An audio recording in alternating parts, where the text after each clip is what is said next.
Hey guys, thank you for being here for the first video I've ever created for YouTube. This is a new experience for me, obviously, previously going from writing a blog now to producing videos.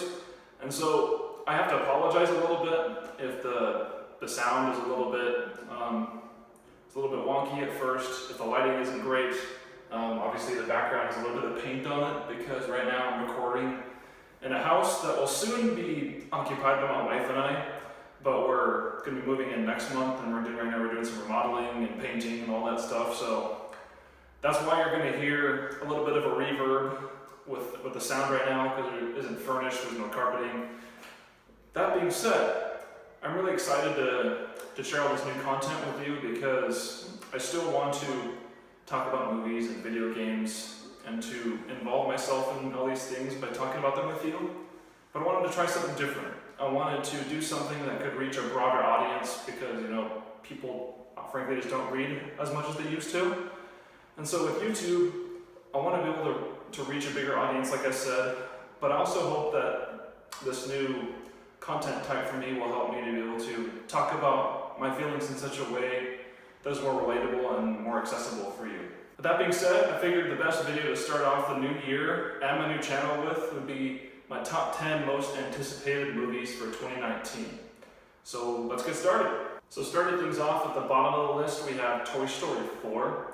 And the reason why this is at the bottom of the list is because for me, my anticipation for this movie is based more out of curiosity rather than true excitement, I guess. Because if for anyone who remembers watching Toy Story 3 in the theater, that was like one of the most euphoric experiences you could ever have, like devastating for sure, but that had such a perfect finale that I almost wonder, like pretty much everyone else in the world is right now, how they can continue to move on that story into the fourth film.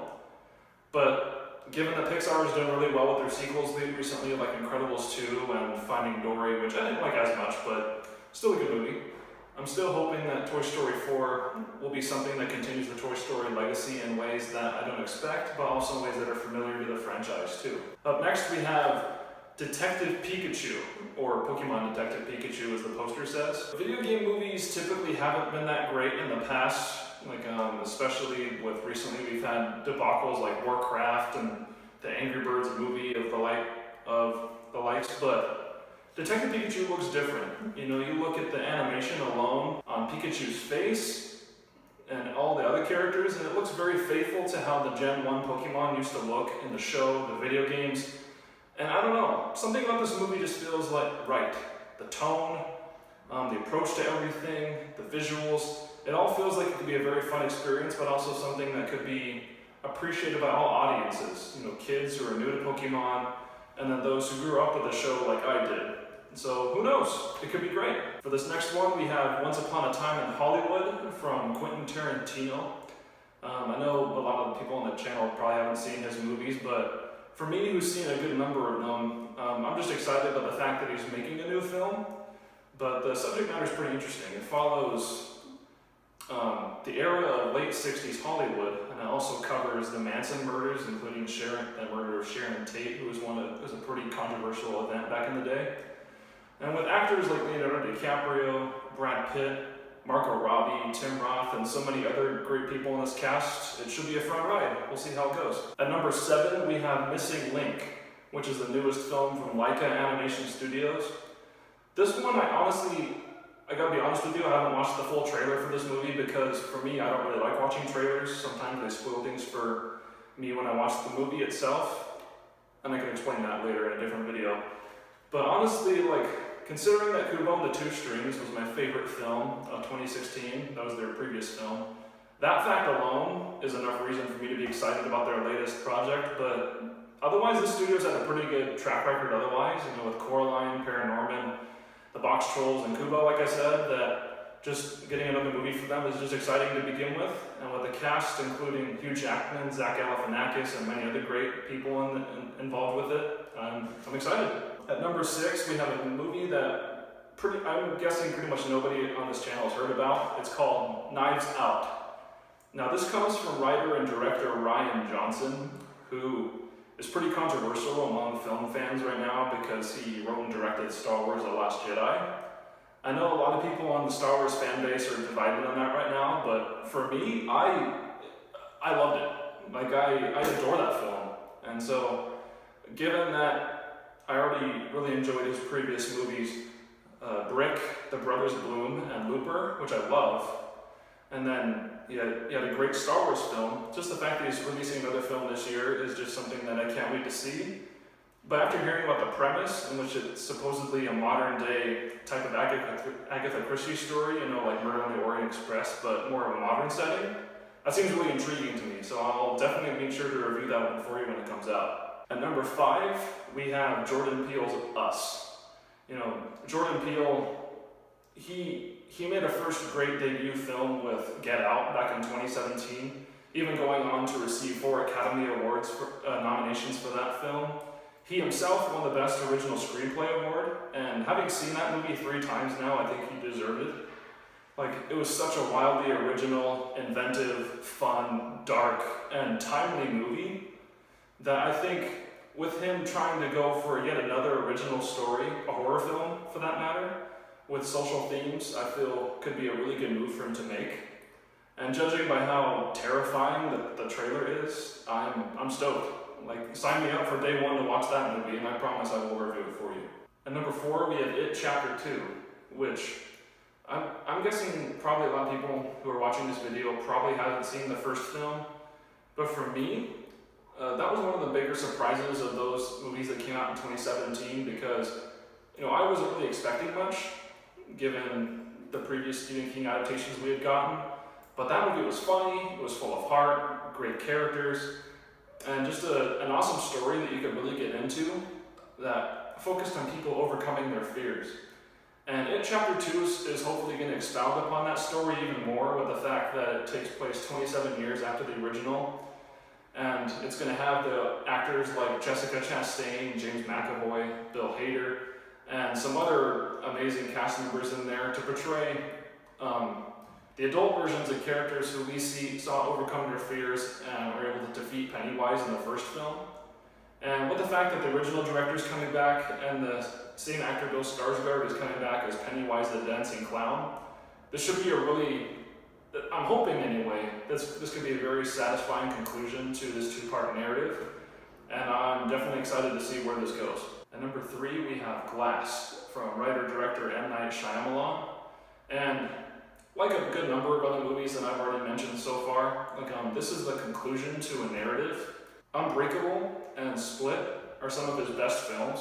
I don't think Split is quite as strong, but for this movie to basically be the culmination of those 2 first films, which are very realistic and dark and serious films about people who have superpowers, I'm really hoping that this brings it all together in a very dramatic and satisfying conclusion to this whole narrative.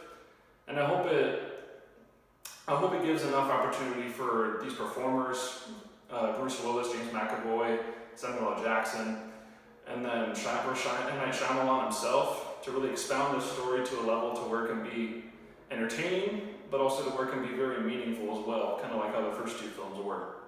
And it's kind of funny that I even mentioned this movie to begin with because it comes out sometime next week, but I'm excited for it, and I'm really hoping to get the opportunity to share my thoughts on it with you, so look forward to that video when it comes in a couple weeks or so. At number 2, we have How to Train Your Dragon: The Hidden World. Now for this film, like Glass, it's supposed to be the conclusion of a trilogy.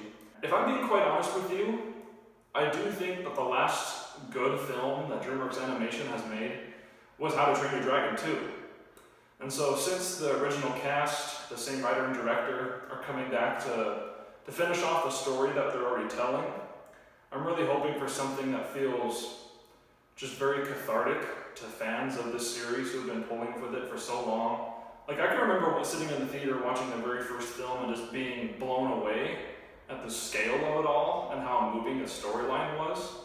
And if The Hidden World is anything like how that film was, and the second one too, then I'm going to say that this trilogy will be among the best films that DreamWorks Animation has ever made. Alright, now coming down to number 1, I do have to put a disclaimer on this pick because technically it isn't my most anticipated film of the year. Technically what those movies are actually Star Wars Episode 9 and Avengers Endgame. But I didn't want to mention those up front and rank them in this list because they're obvious. You know, like those are movies that I think pretty much everyone knows about and is excited to see. So in this list I wanted to highlight films that didn't really seem as obvious or wasn't really on people's minds as much. And so with that, my number one pick for my most anticipated film of this year is John Wick 3: Parabellum. This one is interesting because, you know, again, it's another film that supposedly is going to close out a trilogy, but the John Wick films, not only have they been really interesting action movies as stories, but I've really loved what these first two films have done in terms of like pushing the boundaries of the action genre. You know, John Wick, the original film, you know, was this bold, interesting, and fresh take on the gun fu subgenre, which is basically like martial arts, but mixing guns with it as well, as John Wick was shooting everyone in the head. And then John Wick Chapter 2, it took things to an even higher level as they increased the intensity of the stunts. The gun work got even more intense, and the cinematography reached to even more dynamic levels with its lighting, its colorization, and just everything they're able to piece together with its action scenes. And since the same crew is back for John Wick 3 to finish everything off, you know, the writer, the director, and Keanu Reeves, of course, I'm just really excited to see how this goes. And if you want further proof as to how much I legitimately love John Wick, just take in the fact that for Super Smash Bros. Ultimate, I created a John Wick character that I actually play in that game and do really well with. So take that as you will. Like, I'm really excited to see this movie, and I'm eager to see if it really does close out this trilogy well. It has a good track record so far, and if it continues to do well at balancing great action with a good storyline, then it's hopefully going to be one of the year's biggest surprises. So that's my list for the most anticipated films of the year. Let me know what yours are in the comments, either here on YouTube or on Facebook. And if you like this video, please subscribe. Like I said, I know my videos aren't going to be the highest quality for the first month or so as we're finishing up the remodels, but the fact that you're even here watching this means a lot to me personally. And let me know what I can improve on, how I can make things better for the future. And anyway, thank you, and have a good one, guys.